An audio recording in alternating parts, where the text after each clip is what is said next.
সহজ টেকনিকে ত্রিকোণমিতিক অনুপাতের মান নির্ণয়। 0 ডিগ্রি, 30 ডিগ্রি, 45, 60, 90। 0, 1, 2, 3, 4। 4 দ্বারা সবাইকে ভাগ করব।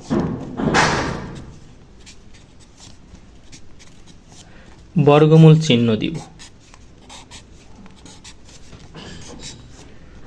0/4 0, রুট করলে 0, সাইন 0 ডিগ্রি মান 0। 1 এর রুট করলে 1, 4 রুট করলে হচ্ছে 2, সাইন 30 ডিগ্রি হাফ। 2 দ্বারা 4কে কাটলে 2, 1 উপরে থাকে 1, নিচে থাকে 2, রুট করলে 1/√2। রুট 3/4 রুট করলে হচ্ছে 2, 4 4 কাটাকাটি করলে 1। অর্থাৎ সাইন 0 ডিগ্রি মান 0, 30 degree half, 45 degree 1/√2, 60 degree √3/2, 90 degree 1।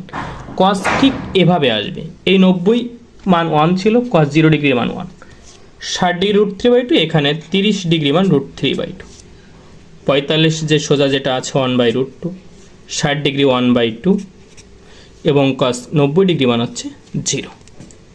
ট্যানের মানটা বের করতে আমরা জানি সাইন ট্যান সমান সমান সাইন বাই কস। কাটাকাটি করলে 0/1, ট্যান 0/1 শব্দ 0। এই 2 কেটে গেলে ট্যান 30 এর মান 1/√3। এই √2 কেটে গেলে ট্যান 45 এর মান 1। ট্যান 60 ডিগ্রি 2 কেটে গেলে √3 আর ট্যান 1/0, ম্যাথ এরর।